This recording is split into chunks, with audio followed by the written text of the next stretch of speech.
Welcome, dear listener, to another peaceful journey with the Sleepy Mythologist.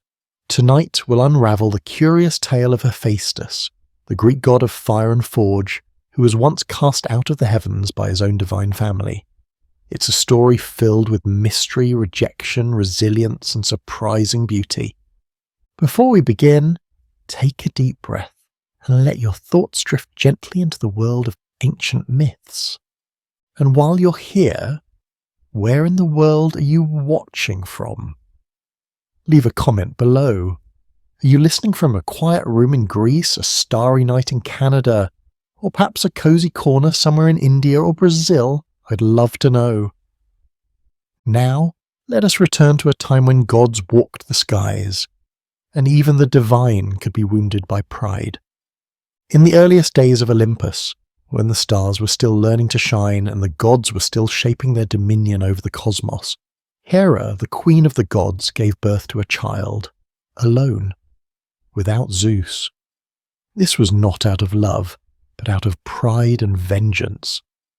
Hera had watched Zeus give birth to Athena from his own head, a miraculous act that wounded her dignity as a mother and a goddess. So in an act of divine defiance, she decided to create a child of her own, without the aid of a father. She wanted to show that she too could bring life into the world unaided, a child born purely of her will and divine essence. And so, from her divine form, she brought forth a son, Hephaestus. But when she first laid eyes upon him, her heart sank. He was not radiant like Apollo, not noble like Ares, nor majestic like Athena. His body was misshapen, his legs twisted and weak, and his face lacked the ethereal symmetry the Olympians so prized. He did not glow with golden light. Instead, he looked heavy, earthy, more like the deep places beneath the world than the heights of Olympus. Hera was horrified. The other gods, she imagined, would mock her. They would whisper that the Queen of Olympus had birthed a flawed god. Her plan to show power had instead brought her shame, and so, in a moment of cold, impulsive cruelty, she took the infant Hephaestus and cast him from the gleaming heights of Mount Olympus. Down he tumbled, through clouds and storms, through the silent sky, his tiny cries swallowed by the wind. The earth grew closer, spinning in his sight, and then darkness. Some say he fell for a full day and night before finally crashing into the sea. There, beneath the waves, something miraculous happened. The sea itself did not reject him. Instead, two kind sea nymphs, Thetis, the future mother of Achilles, and Eurynome, a goddess of the ocean, found the broken god and took pity on him. They cradled him in coral arms and wrapped him in kelp-soft cloth, and there, in a hidden grotto beneath the waves, they raised him like their own. Far from Olympus, far from the gods who had cast him out, Hephaestus grew. He did not grow in glory or warlike strength as the other gods did, but in skill, in significance. Creation. His hands, though clumsy at first, became masterful. He began to shape things, small things at first. Delicate shells carved into tiny figurines, strands of sea gold woven into filigree. But as years passed, his skill became breathtaking. He built tools from coral and volcanic rock, sculpted wonders that glowed with hidden fire and discovered the deep language of metal and flame. All of this, born from pain, born from rejection. Hephaestus knew that he had been cast out for being different, for not fitting the image of what a god should be. And yet, in his solitude, he had discovered something the other gods had never known. The sacred fire that burns in the heart of all things, the power of forging, shaping, building, not destroying. While they were perfect in form, he became perfect in function. He became the god of the forge, of fire, of invention, and though Olympus had forgotten him, he had not forgotten Olympus, not the gleaming palaces, not the divine halls, and certainly not his mother. No, deep in the ocean's hidden caves, with hammer in hand and flames dancing in his eyes, Hephaestus was already dreaming of the day he would return. Not with vengeance, though he had every right, But with beauty so profound, even the gods who had cast him out would have no choice but to admire what they had once thrown away. This was no ordinary god. This was Hephaestus, born in shame, but destined to shine with the fire of creation itself. The halls of Olympus shimmered with gold, ivory, and eternal light. Everything about this divine realm radiated perfection. Its gardens never wilted, its rivers ran with honeyed nectar, and its gods, sculpted like living statues, walked in grandeur. Beauty, symmetry, power, these were not just ideals in Olympus. They were currency, status, even morality. To be beautiful was to be favoured. To be perfect in form was to be seen as worthy of worship. Hera, queen of the gods, carried herself with regal pride. As the wife of Zeus and the matron of marriage and family, she saw herself as the embodiment of divine dignity. She ruled the heights of Olympus with sharp eyes and a tongue that could wound even the thunderer himself. To Hera, image was everything. Reputation was survival. Every gesture, every word, every glance had to affirm her power. So when she birthed a child of her own, without Zeus, without his approval, without his divine seed, it was more than an act of creation. It was an act of rebellion, a declaration. She would not be secondary, she would not be overshadowed. She would show the world and Zeus that she too could create a god on her own. One more brilliant, more radiant, more powerful than any of Zeus's offspring.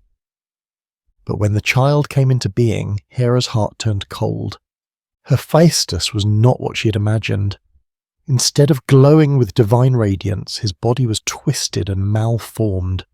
His legs were weak, bent inwards. His face bore a deep asymmetry. His cries were raspy and strained. In the cold fire of her ambition, she had expected to craft a living masterpiece. But what lay in her arms looked, to her eyes, more like a mistake. The other gods would see. They would laugh. Behind their eyes and their polished smiles, she knew what they would think. That Hera had failed. That the Queen of Olympus, the very image of heavenly majesty, had birthed a god more suited to the shadows of the world than its throne. For Hera that was unbearable. She could not show weakness, not to Zeus, not to the Olympians, not even to herself. And so instead of facing the discomfort of loving a child who defied her expectations, she turned her love into contempt. Her pride, more fragile than she let on, could not withstand the sight of a god who reflected her vulnerability back at her. A god she could not control nor flaunt. And so she made a choice, a cruel one, a godly one, a deeply human one. With cold resolve she lifted her infant son, wrapped in nothing but divine cloth, and walked to the edge of Olympus. The winds howled around her, the sky blue and unblinking above. There was no ceremony, no words, no tear. She simply let him go. Hephaestus fell. It is said that he cried out once, a single sound that echoed through the sky before vanishing into silence. The other gods heard, but none interfered. To question Hera was to invite her wrath, and Hera's wrath could burn even immortals. Some turned away, some pretended they hadn't seen, and some simply did not care. But within Hera something stirred. Though she buried it deep, though she never admitted it, not to Zeus, not to herself, there was a flicker of guilt, a small ember buried beneath layers of denial and divine arrogance. It would never blossom into full remorse, but it would haunt her in ways she could not name, for no matter how twisted his body may have been, the child had been hers, and she had cast him away. As time passed, she suppressed all memory of the act. She told herself it had been necessary, that it had been mercy, that Olympus could not afford weakness, and as centuries passed, she recited that story so many times that she began to believe it. But Olympus never forgot. Whispers of the act echoed in hidden corridors. Some admired her ruthless commitment to perfection. Others saw it as the first crack in the marble of her rule. Because gods, for all their might, are not immune to shame, and what Hera did to Hephaestus would forever linger, as a quiet reminder that even the greatest among them could be undone, not by enemies, but by their own pride.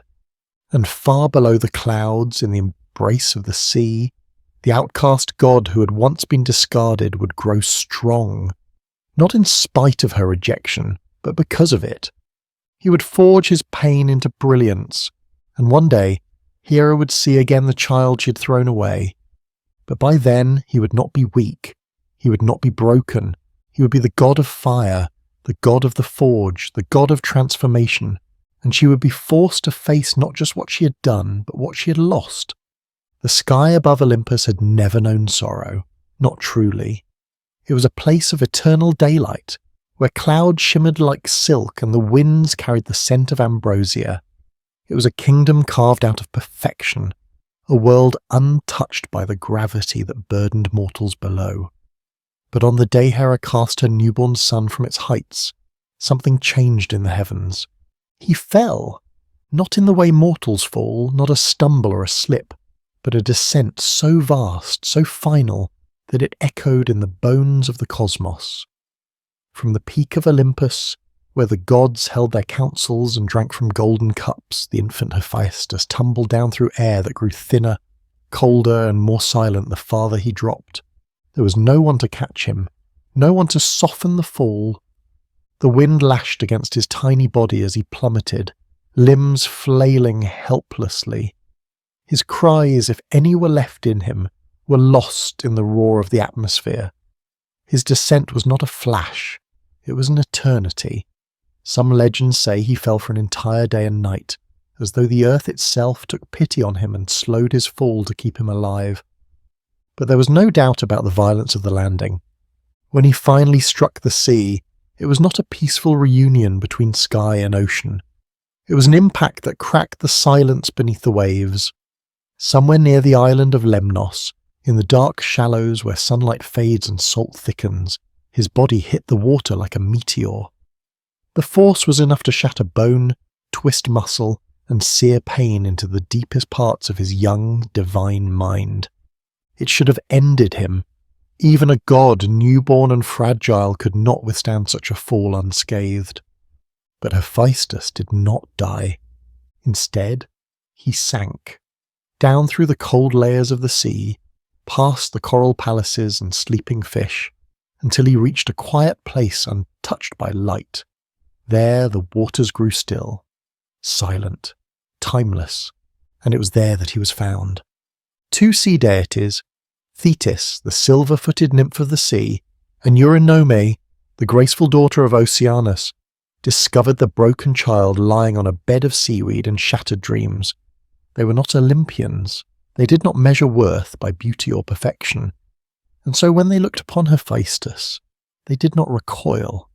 They saw not a failure, but a wounded flame. Gently they lifted him from the depths and carried him into a secret underwater cave, a grotto woven with pearls, anemones, and glowing shells. There, far from the judgmental gaze of Olympus, they began to care for him, not as a god, but as something more sacred, a soul in need. Years passed, and though the wound of the fall never fully healed, his legs remained twisted, his walk forever limped, Hephaestus began to grow. The trauma of being cast out, the memory of that long, cold descent never left him. It lingered like smoke in his heart, but it also shaped him. Because when you fall from heaven, you either break or you learn to build. And Hephaestus slowly began to build. He learnt the secrets of underwater metals, oars that shimmered in the dark, stone that sang when struck with coral hammers. He began to craft, not just to survive, but to speak.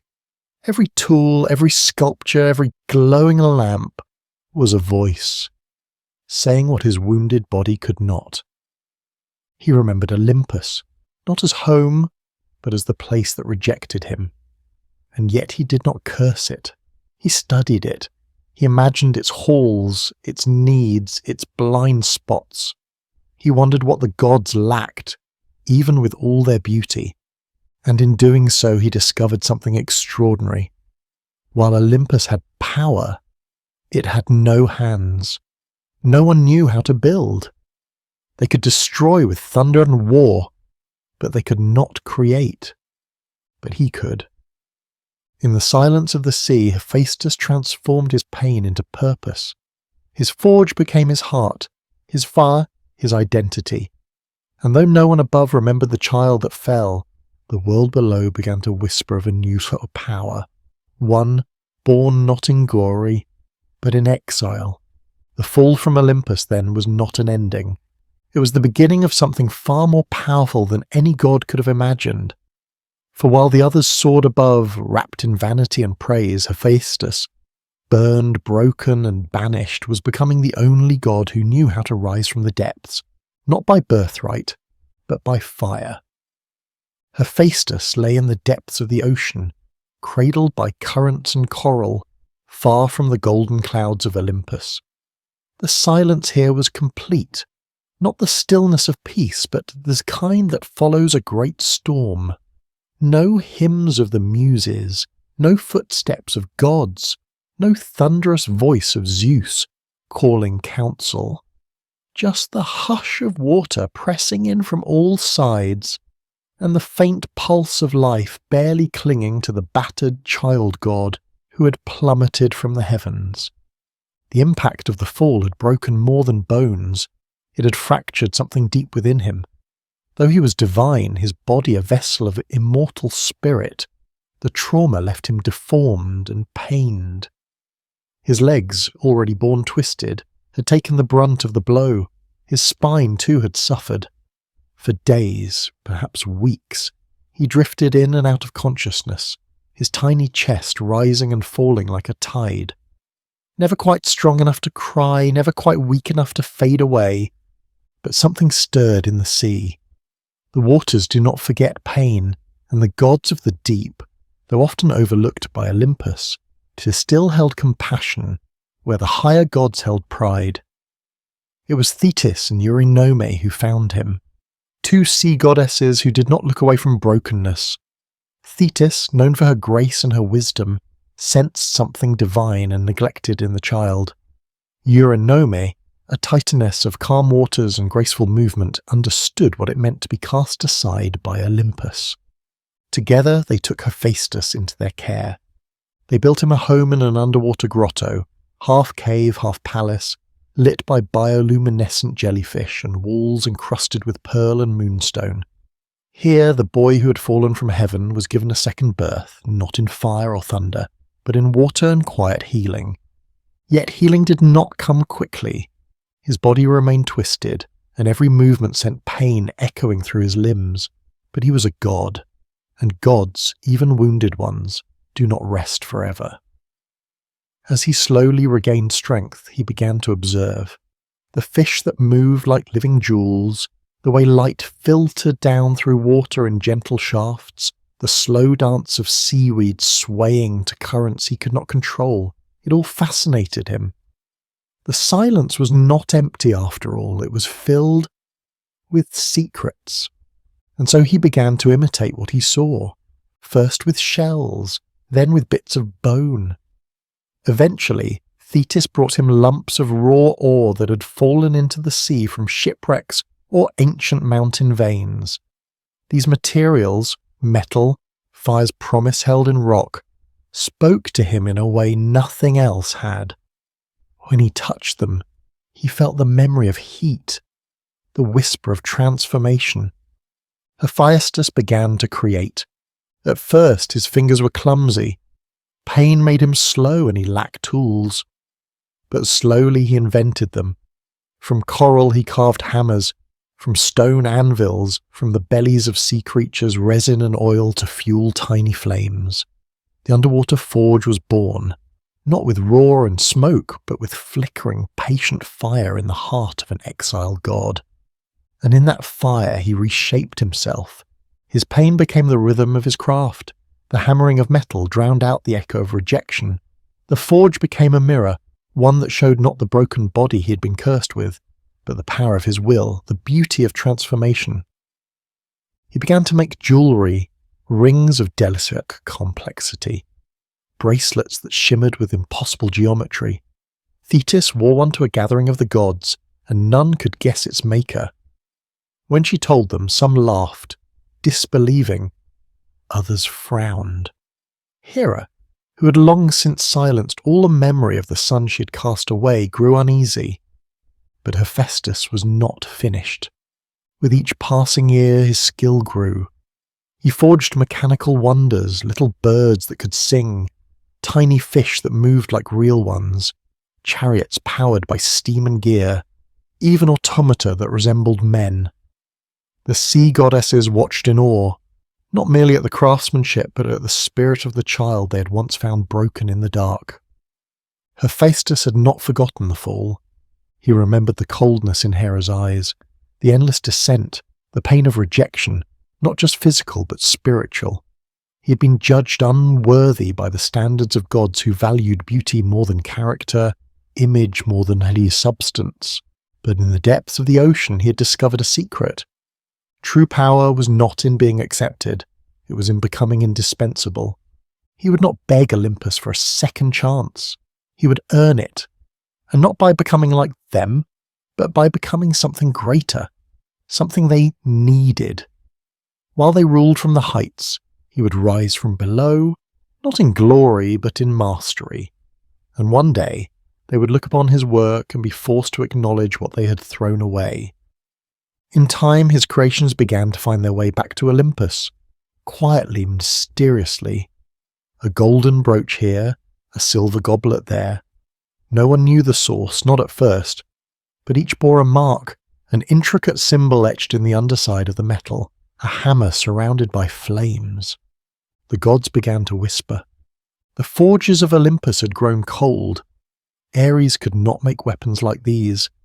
Athena, wise as she was, could not replicate them.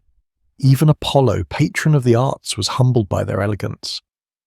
And somewhere in the deep, a god who had once fallen from the sky stoked the flames of his forge. He did not burn with hatred, he burned with purpose.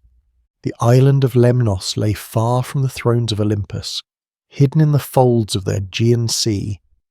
To mortals it was a rugged, volcanic land, a place of mystery and isolation, but to Hephaestus it was sanctuary. After years beneath the ocean, raised in the gentleness of sea goddesses and shaped by the rhythm of fire and pain, the time came for him to leave the embrace of the deep. It wasn't rejection that pushed him from the ocean, it was evolution. The forge he had built beneath the waves was no longer enough. His creations demanded more fire, more metal, more space. The world was calling him upward again, not to Olympus, but to a land where flame and earth danced together. And so, with his tools bound in satchels of shark skin and his twisted legs dragging beneath him, Hephaestus rose to the surface and claimed Lemnos as his own. It was the perfect place. Beneath the island's surface roared a sleeping fire, volcanic veins of magma that pulsed like the blood of the earth itself. The island's people, unaware of the divine arrival in their midst, spoke of strange lights in the hills and heard the clang of metal at night, echoing from deep within the cliffs. Smoke would sometimes rise from a hidden mountain cave, curling into the sky like a forgotten prayer. There, in a vast cavern shaped by time and tremors, Hephaestus built his forge. Not just a forge, but a temple, a workshop, a womb of creation. He used the heat of the earth itself as his bellows. Molten lava flowed beside anvils of obsidian. Massive bronze gears, turned by steam, channeled the breath of the volcano into power. It was unlike anything the gods had seen or imagined. The cave walls glittered with embedded jewels, rubies like coals, sapphires like droplets of flame, and gold woven into veins like lightning frozen in rock. Here, Hephaestus was not a crippled exile. He was a master. His twisted legs, so often mocked by the proud Olympians, became irrelevant. For when he stood at the heart of the forge, he stood on skill alone. Fire was his companion now, not the destructive fire of Ares, but the creative sacred flame that transforms base metal into divine form. No other god dared touch it. No other god even understood it. Hephaestus did not seek war, glory, or worship. He sought beauty born from burden. He began to create wonders, things the world had never seen and would never see again. shields that gleamed with moving constellations, swords that could sing with each swing, and necklaces that whispered in the language of dreams. He forged automatons, bronze creatures that moved on their own, crafted with such detail that they could mimic breath, expression, even thought. Among them were golden maidens who served as his assistants, their eyes sparkling with intelligence and loyalty. Some stories say he forged a set of silver hands to aid his own. Others say he built a throne so intricate that once someone sat upon it, they could not rise without his help. Every object that left his forge bore a secret language, a touch of melancholy, a trace of suffering alchemized into grace. Each was a piece of his soul made visible. The people of Lemnos soon came to revere the hidden smith. They did not see him, but they felt his presence. Their tools improved. Their harvest blades never dulled. Their temples bore decorations of such splendor that priests began whispering of a god who lived among them, not in the sky, but in the stone. And word, as it always does, drifted upward. To Olympus, the gods heard rumors of a master forger who had no equal. Hera, upon hearing the name Hephaestus again, felt an old wound pulse beneath her pride. Zeus, curious, sent Hermes to investigate. The messenger god, quick and clever, returned with a report of divine marvels. Living statues, weapons that shone like stars, and a forge powered not by magic but by genius. Hephaestus had no need to seek the gods. They began to seek him. Apollo requested a lyre that could harmonize with the wind. Ares wanted armor that would not shatter in war. Even Athena, goddess of wisdom and strategy, asked for tools only he could craft. Each came to Lemnos not with command, but with caution, for they knew that in this mountain a god lived who owed them nothing, especially not forgiveness. But Hephaestus welcomed them, not with warmth perhaps, but with dignity. He let his work speak, and in that work was no bitterness, only brilliance, no hatred, only the burnished memory of fire overcoming rejection. Still, he never forgot the fall, and so he remained in Lemnos, apart from Olympus. He was no longer a child cast out. He was a creator in command of his own destiny. His forge, hot and sacred, had become his throne. He did not sit on golden clouds, but stood in volcanic heat, hammering flame into form. What Olympus had rejected, the earth had embraced. And from that embrace rose a god not defined by his deformity, but by the strength it gave him. Hephaestus had found his purpose, and the world would never again forget his name. In the quiet heat of his forge, deep within the volcanic heart of Lemnos, Hephaestus hammered not only metal, but meaning.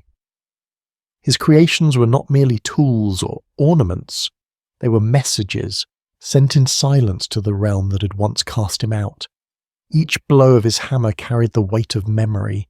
Each masterpiece whispered a question: "Can you deny me now?" But even so, Olympus remained distant. The gods admired his work, yes, but from afar. They accepted his gifts, wore his weapons, and filled their palaces with the splendor of his craftsmanship. Yet not once did they offer a throne beside theirs.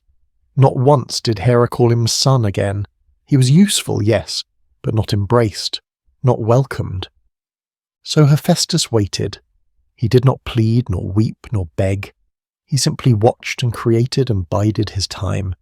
And when his moment came, it came with fire in its bones and vengeance in its gears. The tale begins with a throne, a gift, a trap.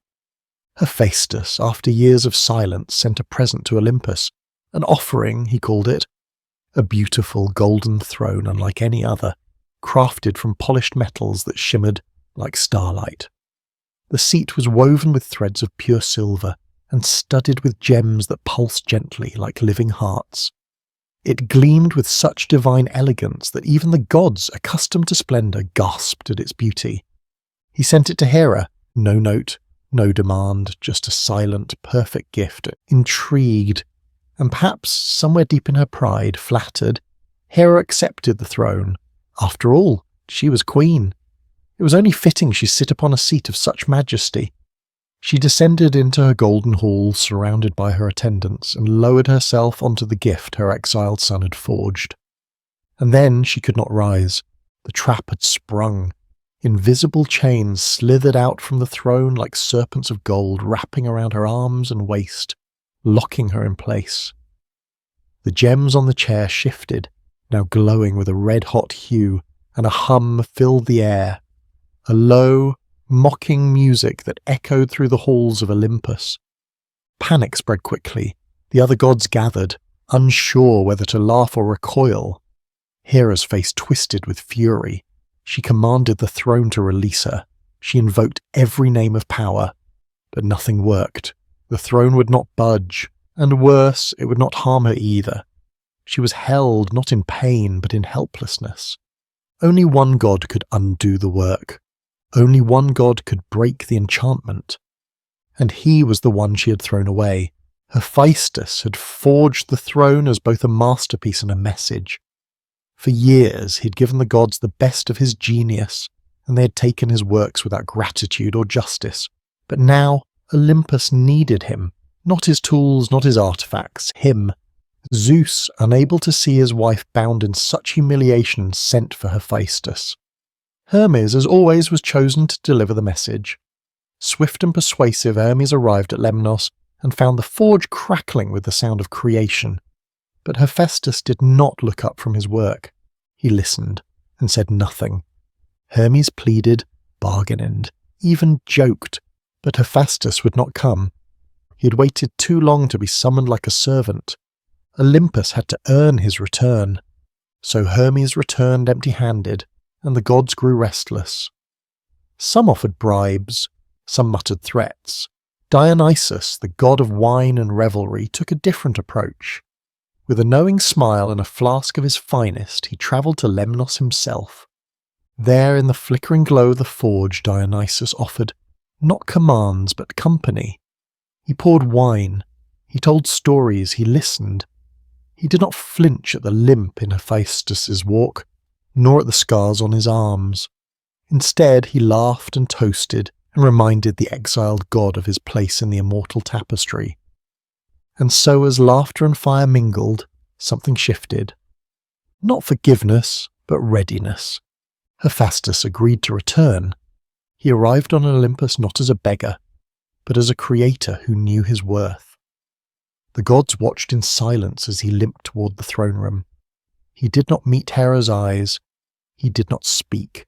He simply raised his hand, and the chains unwound. The throne sighed, and the queen was free. He could have left it at that, but he didn't. In freeing Hera, he also forged something new, not a weapon, not a trap, but a claim to Olympus, to his place among the gods. Not as a son begging for his mother's love, not as a craftsman hiding in the earth, but as a deity in full command of the very forces that shape their world. Creation, fire, necessity. After that day, Hephaestus was no longer just the smith, he was the god who held the gods hostage with their own pride. The throne had been a test, and the lesson was learned. Reject him, and Olympus falters. Embrace him, and Olympus shines. He moved into his own divine forge on the mountain, a place where bellows never ceased and sparks lit the heavens. From that forge came Achilles' armour, Hermes' winged sandals, and countless gifts that bore the mark of his artistry. But beneath it all, beneath the mastery and the molten gold, one truth burned brighter than the rest. Hephaestus had not taken revenge. He had taken power, and he had done it not with thunder or war, but with fire, silence, and steel. The throne still sat in Hera's hall, gleaming, intricate, perfect. A masterpiece from a god once deemed imperfect. It had humbled Olympus, but it had done something more profound than merely bind the queen of the gods. It had introduced a new kind of power into the celestial hierarchy. Not brute force, not lightning, not wisdom or beauty, but something far subtler, cleverness, craft, control through design. The gods had long relied on spectacle, Ares thundered into battle, blood-streaked and wild. Zeus hurled bolts from the heavens. Athena triumphed in war through sharp strategy and sharp blade. But none of them had ever imagined that a chair could be a prison, that beauty could be a trap, that a soft-spoken forger with bent legs and a scarred back could bring the Queen of Olympus to stillness, not with violence, but with structure. Hephaestus had turned craftsmanship into domination, and Hera, once unshakable in her dignity, now sat with the memory of that throne always lingering in her shadow. Though she had been freed, she was changed. The throne had made her vulnerable in a way no insult, no rebellion, no affair of Zeus ever had. It had made her feel helpless, a feeling no Olympian bore easily. She never forgave him, not truly. She accepted his presence now, of course. She offered formal thanks when he forged items for her temples, or made jewelled pins for her sacred peacocks, but she did not love him. She could not. To love him would be to admit that she had been wrong, that the child she cast from Olympus had grown into a god of incomparable strength. And so their relationship remained tense, silent, distant, brittle, like porcelain. But the throne had proven one thing beyond doubt. Hephaestus could not be ignored. And with that truth came opportunity. The gods, who had once mocked him or forgotten him altogether, now found themselves reliant on him. Whenever they required something beyond mortal comprehension, something only the divine could use, but only a mind like his could design, they turned to the god of fire. And no story shows this more clearly than the tale of his second great trap, the net of shame. Aphrodite, the goddess of beauty, born of sea foam and desire, had been given to Hephaestus as his bride. Some said it was Hera's way of compensating him for her past cruelty. Others believed Zeus orchestrated the union to keep peace among the gods, fearing what Hephaestus might create if spurned again. But the truth was more bitter. Aphrodite had no say in the matter. She, the most desired of goddesses, was married off to the least desired of gods. Hephaestus, for all his intellect, loved her deeply, and she, for all her beauty, never pretended to return it. She tolerated him. She let him craft her necklaces and crown her in gold. But when his back was turned, she ran to the arms of Ares, the god of war, passion and physical perfection. Their affair was not secret for long. The palace halls had eyes, the breeze carried whispers, and Hephaestus, clever and methodical, watched it all in silence. But he did not rage, he did not storm into battle like Ares would have done. No, he went to his forge, and he built a net, not one of rope or chain, but of bronze so fine it was thinner than a spider's thread, yet stronger than any material known to man or god. It shimmered like sunlight on water. When unfurled, it was invisible, utterly undetectable. Hephaestus wove it with the patience of someone who had waited years to be seen, and when it was ready, he set his trap. One morning, when he knew Aphrodite and Ares would meet in his own bed, his sacred space, he draped the net across the room like a whisper, and when the two lovers fell into each other's arms, the net sprang to life. It wrapped around them in a sudden tangle of unbreakable threads, binding them in the moment of their passion, freezing them in their shame. Then Hephaestus summoned the gods. He did not yell or weep. He simply invited the entire pantheon to witness what had transpired. One by one they arrived. Apollo, Hermes, Poseidon, even Zeus himself. They gathered around the trapped couple, naked and ensnared, and laughter erupted across Olympus. The scene was unforgettable. The goddess of love and the god of war, caught not by force but by craft, held not in anger, but in precision. There was a humiliation in it deeper than any battle loss. The gods laughed there, but they also recognized the danger. Hephaestus, twisted and limping, wielded a kind of power no one else possessed. He could shape reality. He could make mockery eternal. Eventually Poseidon persuaded Hephaestus to release the lovers, offering him compensation promises and honor, and with a flick of his hand Hephaestus undid the net. The lovers fled in silence. The gods dispersed. But the echo of that moment, Ares' fury, Aphrodite's shame, Hephaestus' stillness, never truly faded. The throne had made Olympus respect him. The net had made them fear him. Hephaestus had learned something most gods never did. You don't have to fight wars to win them. You don't have to be beautiful to be desired. You don't even have to be loved to be necessary. You only have to build better than anyone else ever could. And so he did. In every divine hall his creations gleamed. The armour of Achilles, destined to turn the tide of a mortal war. The golden shield of Hercules, the sun chariot's mechanisms, the unbreakable chains that bound Prometheus to his rock. All came from the same hands, the hands once tossed from Olympus, now shaping its very fate. The gods may have laughed at the net, but none of them ever dared challenge him again. The day Hephaestus returned to Olympus was unlike any other in divine memory. There was no trumpet fanfare, no celestial procession, no songs from the muses. He did not descend the mountain on a golden chariot, nor arrive clothed in thunder or divine radiance.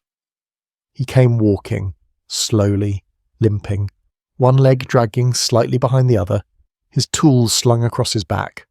There was soot on his arms and a glint of fire still in his eyes, as if the forge itself had followed him up the mountain.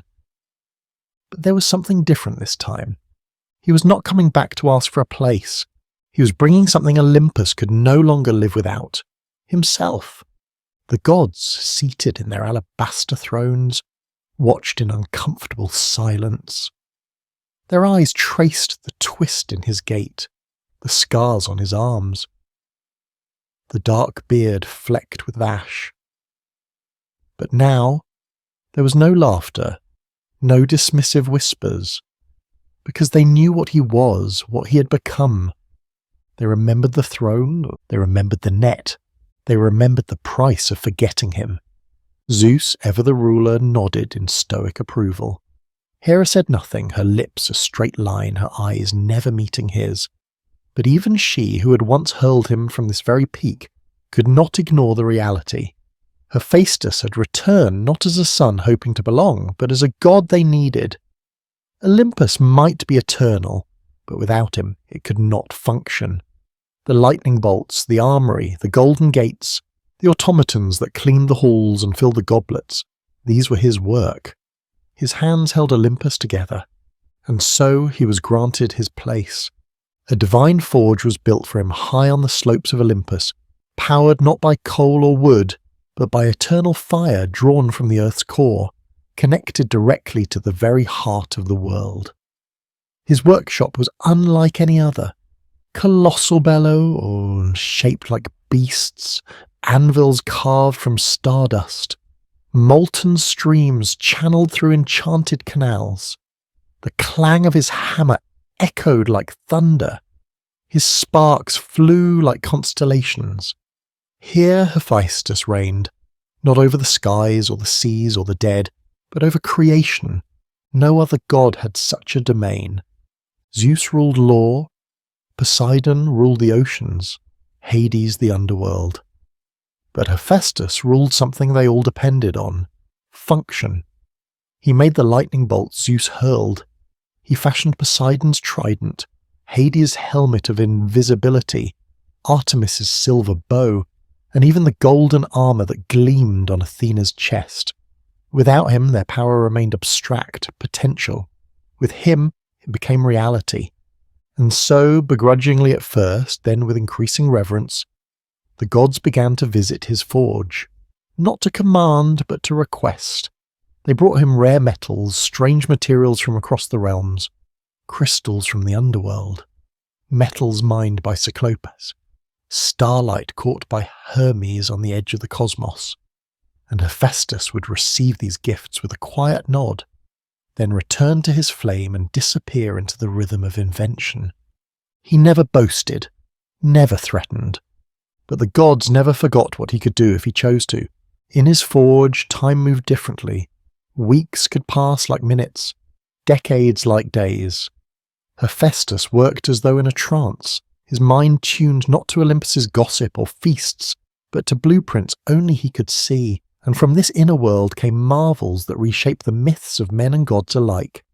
It was Hephaestus who forged the bronze guard dogs for Zeus's palace, beasts that never slept, who sniffed out treachery and roared with flame. It was he who constructed the palaces in the heavens with columns that bent space and roofs that shimmered with every hour of the day. It was he who built the automaton Talos, a giant of bronze who patrolled the shores of Crete, circling the island thrice a day, his single vein of molten ichor sealed with a nail. He was no longer merely a god of fire, he was the god of invention, of transformation, of divine technology. But perhaps the most telling sign of his return was how the other gods began to imitate his presence. Ares, once dismissive, now wore armour etched with Hephaestus's sigils. Apollo requested instruments from him, lyres that could sing with wind and rhythm.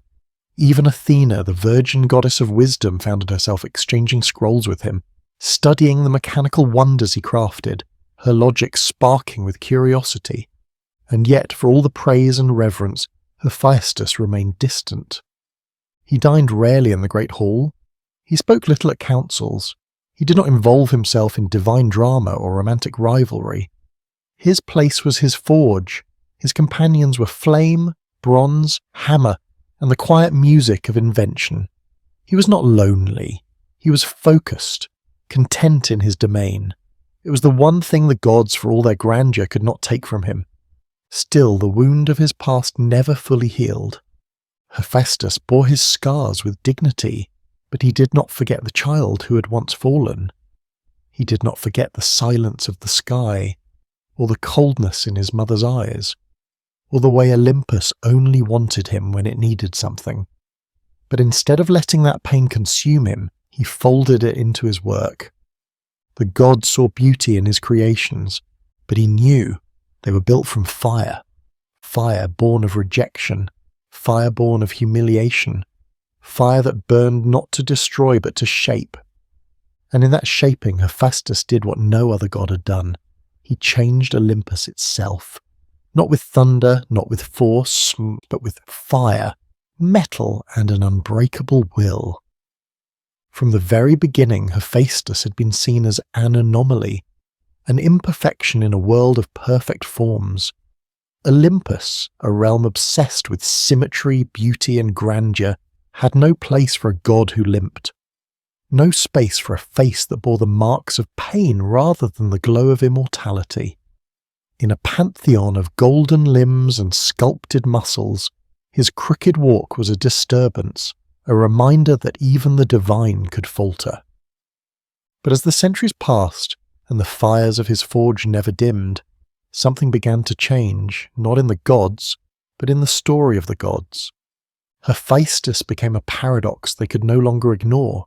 The more they relied on him, the more his deformity ceased to be a flaw and became a feature, a symbol, a sign that there was another kind of beauty beyond the flawless, the beauty of creation born from suffering, of strength forged in silence.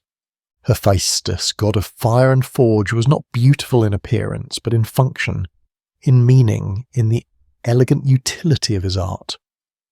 His beauty was one you had to understand, not simply observe.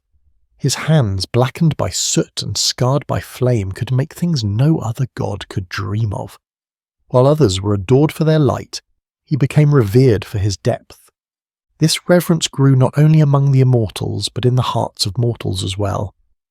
Down in the world of men, artists, blacksmiths, architects, and builders whispered his name in reverence. They looked at their calloused hands, their soot-stained faces, and saw themselves in him. He was not distant like Zeus, not merciless like Ares, not aloof like Apollo. He was real, a god who struggled, who suffered, who built. Among mortals, Hephaestus was more than a deity.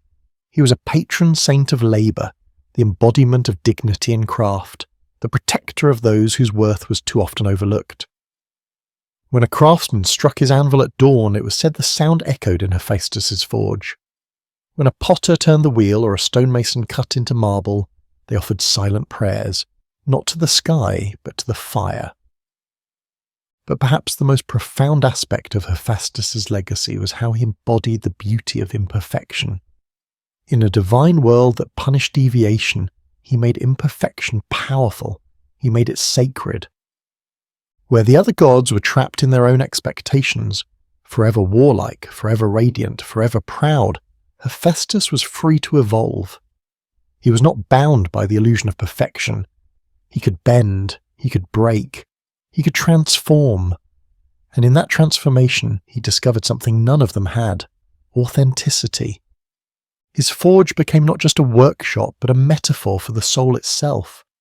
Raw metal is imperfect, stubborn, unyielding, but in fire it softens, in pressure it changes, in skillful hands it becomes something greater, not by denying its original form, but by embracing it. This was Hephaestus' message to the world, that we are all born incomplete, all born flawed. And yet within us lies the potential to shape something divine. He made this philosophy manifest in his greatest works. Take, for example, the armour of Achilles. When the Greek hero's first set of armour was lost, Thetis, his mother, the same sea nymph who had once saved Hephaestus, came to the forge to ask for new protection, and Hephaestus answered. He did not simply make a suit of armour. He forged a world into its surface. Across the bronze breastplate he etched images of the cosmos, stars and seasons, cities at war and cities at peace, farmers ploughing fields, dancers twirling in joy. The armour did not merely shield Achilles from harm, it reminded him, and all who saw it, that life was complex and that meaning did not come from perfection, but from contrast.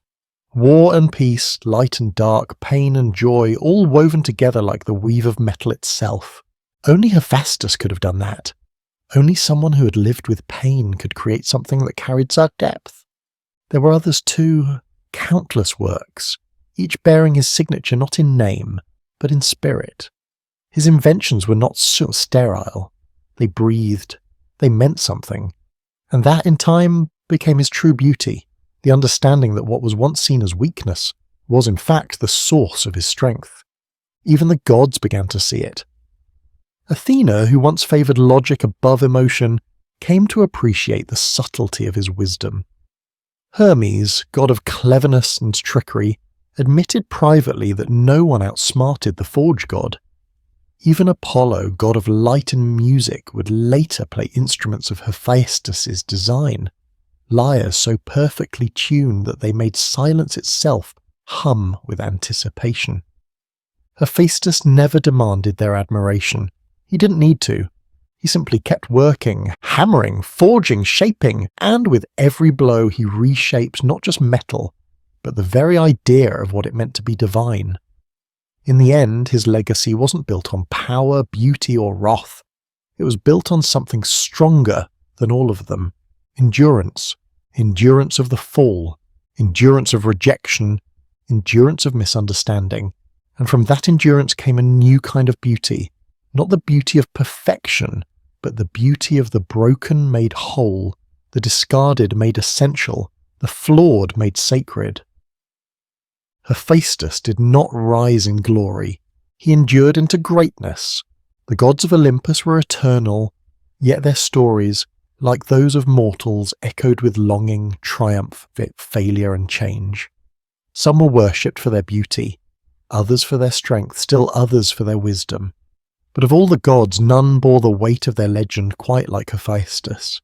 His name was not sung in the same way as Apollo's or chanted with the terror reserved for Ares. His was the quieter kind of reverence, the kind that did not shout but endured, like the warm glow of a forge long after the fire has dimmed. When the mortals of ancient Greece lit their kilns or raised their temples, they thought of him. When a blacksmith struck iron or a sculptor shaped stone, Hephaestus was there, not in the thunder, but in the touch, in the precision, in the very act of shaping the world with one's hands. And so, though he had once been hurled from Olympus in disgrace, it was his touch that came to define the divine world and its creations. But what truly was his legacy? It was not the armour he built for Achilles, though that masterpiece would outshine the works of all other gods in the Trojan War. It was not the chains he forged to bind Prometheus, though those shackles were unbreakable even by the will of Zeus himself. It was not even the golden automata or the marvellous palace gates that moved with thought and breath. His true legacy lay deeper. Hephaestus had reshaped the very meaning of divinity. Before him, gods were worshipped for their perfection, their unassailable appearances, their immense power, their divine birthright. But Hephaestus had been cast aside precisely because he did not conform. He was born limping, and for that he was judged unworthy. But in turning his flaw into fuel, in transforming his rejection into refinement, he introduced a new kind of godhood, one not born of glory but of growth. And that changed everything. Through Hephaestus, the gods were reminded that power could come from perseverance, that dignity could survive exile, that what was broken was not necessarily lost. In fact, it was in brokenness that the deepest beauty could be found. Mortals who lived short and painful lives saw in Hephaestus a divine reflection of their own journeys. Unlike Zeus, who ruled from a throne of unquestioned authority, or Aphrodite, who glided through life adored and desired, Hephaestus struggled. And because he struggled, he understood. He understood effort, he understood patience, he understood pain, and in every creation he shaped, that understanding was passed on. Look closely at any of his works, and you will see more than elegance. You will see intention, a depth that could not come from untouched joy, but from endurance. Hephaestus did not just build for beauty's sake, he built to communicate, to heal, to challenge. His forge was not merely a place of heat and metal, it was a crucible of transformation, where suffering was transmuted into power, where imperfection became purpose. Even his automata, those living statues of gold and bronze, reflected this. Unlike the perfect symmetry of Aphrodite or Apollo, they were slightly strange, slightly uncanny. But they worked, they moved, they served. And in them, we see a mirror of Hephaestus himself, awkward in form, miraculous in function. His story endured not because he conquered, but because he returned. Not because he ruled, but because he forgave. Not because he demanded respect, but because he earned it. One glowing ingot, one cooling blade, one silent invention at a time. And in the centuries that followed, as mortals carved temples and told stories around fires, the myth of Hephaestus lingered long after many others faded. Because his story was not just about gods, it was about us, every outcast who finds a home, every misjudged soul who proves their worth, every flawed being who dares to create something beautiful out of what others call broken. They're all part of his legacy, and so, though he may never have worn a crown as gleaming as Zeus's, or received as many songs as Apollo, or touched as many hearts as Aphrodite, Hephaestus left something far more enduring than any hymn or throne. He left hope. The hope that the fire within us, however dim, however hidden, can rise. That pain can become purpose. That the world, though often cruel, can be reshaped in the hands of those who endure. Hephaestus, the god who fell, who burned, who forged, and who in doing so lit a path for us all.